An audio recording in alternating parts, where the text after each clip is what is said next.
Hello नमस्ते everyone. अहिले यो एकदमै इम्पोर्टेन्ट र अर्जेन्ट मेसेज हो। प्लिज सकेसम्म धेरैजनालाई पुर्याइदिनु हुन म सबैजना अनुरोध गर्छु हैन।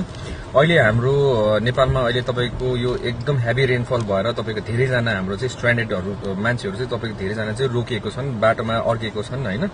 यसमा कति एम्बुलेन्सहरु छ होला, यसमा कतिजना अब अड्केको होला, त्यहाँ खाना छैन होला, त्यहाँ धेरै कुराहरु छैन होला हैन। कतिजनालाई तपाईको रेस्क्यु गरेर दुई तीनवटा ठाउँमा पनि ल्याउनु भएको छ।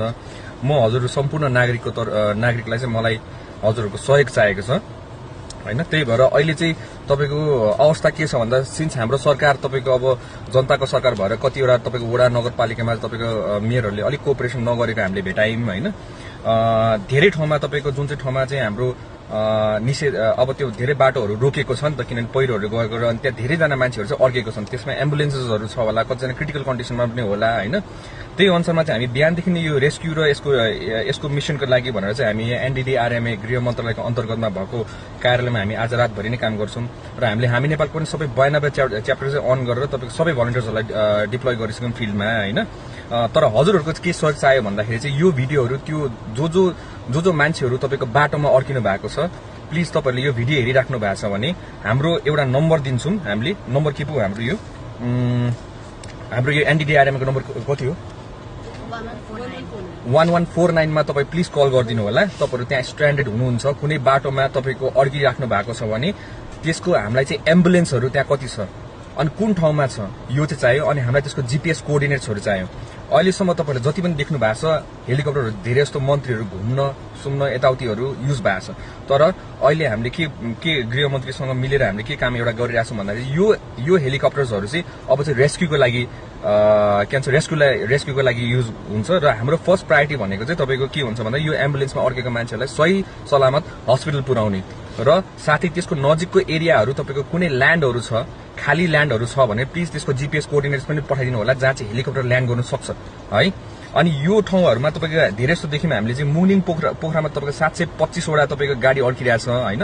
उहाँहरुसँग यो भिडियो पुग्यो भने प्लिज त्यहाँ कुनै एम्बुलेन्सहरु अड्केछ भने कसैलाई एकदमै गाह्रो परिरहेछ भने हामीलाई यो अघि भनेको नम्बरमा प्लिज कल गरिदिनु होला हैन। त्यो विपदको हुन्छ, हामीहरु पनि यही छौं हैन। मुङलिङ टु काठमाडौँ तपाईको 965 नम्बरको तपाईको गाडीहरु त्यहाँ अड्केको छ हैन। अनि यो सबै हुँदै गर्दाखेरि जहाँ अड्किनु भएको छ तपाईको त्यहाँको नगरपालिकाहरुलाई नोटिस पठाइसकेको छ। त्यहाँ तपाईहरुलाई खानाको व्यवस्थाहरु तपाईको त्यहाँ गाह्रो भयो भने केही समस्याहरु अनि यो सबै नोटिस पठाइसकेको छ। तर उहाँहरुको अलिक कोअपरेसन हामीलाई राम्रोसित आएको छैन भन्ने हामीले बुझ्यौं है। त्यही भएर हजुरहरुको सबैजनाको साथ सहयोग चाहिरहेछ हामीलाई। अर्को कुरा भनेको तपाईको बल्खुबाट रेस्क्यु भएर चाहिँ तपाईको चाहिँ भीएस निकेतनमा लगभग 100 जना जति हुनुहुन्छ। त्यहाँ तपाईहरु कसैले खाना पुर्याउन सक्नुहुन्छ प्लिज तपाईले पुर्याइदिनु होला। यो 3 दिनको लागि चाहिँ हामीलाई एकदम गाह्रो हुनेवाला छ। अनि जनविकास माविमा तपाईको 280 जना हुनुहुन्छ। तपाईहरुसँग कसैसँग खानाहरु केही छ भने प्लिज त्यहाँ तपाईहरु सहयोग गरिदिनु हुन म हजुरहरु सबैजनालाई अनुरोध गरे, विनम्र अनुरोध गरे हैन। साथै तपाईको यसमा चाहिँ के छ भन्दाखेरि तपाईको 3 दिनको लागि चाहिँ हामीले एकदमै यसलाई चाहिँ सिरियसली लिने भएको छौं। किनभने धेरै जोखिम एरियाहरु छ।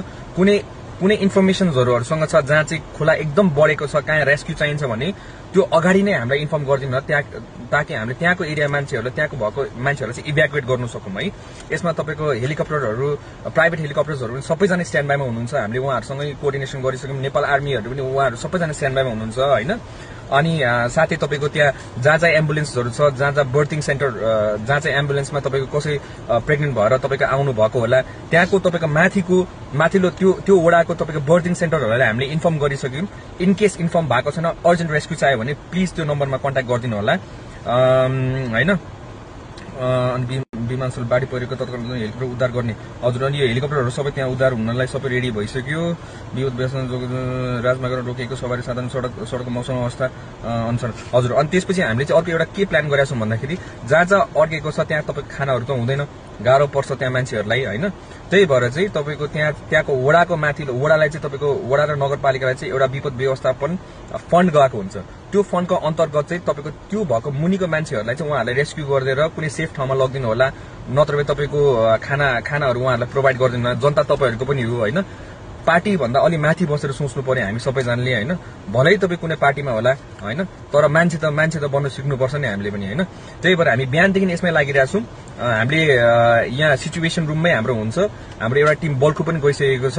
अनि हजुरहरूसँग कसैसँग तपाईँको बोटहरू छ हैन, ठुल्ठुलो रेस्क्यु बोट्सहरू छ र तपाईँहरू नेपाल सरकारसँग अर हामीहरूसँग तपाईँको समन्वय गरेर नेपाली जनताहरूलाई राहत दिन चाहनुहुन्छ, रेस्क्यु गर्न चाहनुहुन्छ, प्लिज डु कन्ट्याक्ट अस। कुनै ठाउँमा एक्सिडेन्ट भयो भने पनि त्यो पनि तपाईँको हेलिकप्टरद्वारा उद्धार हुन्छ अब चाहिँ है। यो हाम्रो सरकार हो, त्यही भएर हामीले म्याक्सिमम रिसोर्सेस युज गरेर चाहिँ हाम्रो आफ्नो जनताहरूलाई चाहिँ हामीले रेस्क्यु गर्ने चाहिँ हाम्रो प्लानिङ छ। यसमा हाम्रो गृह मन्त्रालयदेखि सबैजना हामी समन्वय गरेर अहिले हामी सिचुएसन रुममै छौँ र सबै कुरा हामीहरू आजको रातिको तपाईँको लाइभ हुन्छ, के भइरहेछ तपाईँहरूले देख्न सक्नुहुन्छ हामीलाई चाहिँ। प्लिज यो भिडियो सकेसम्म धेरैजना माझमा पुर्याइदिनु होला।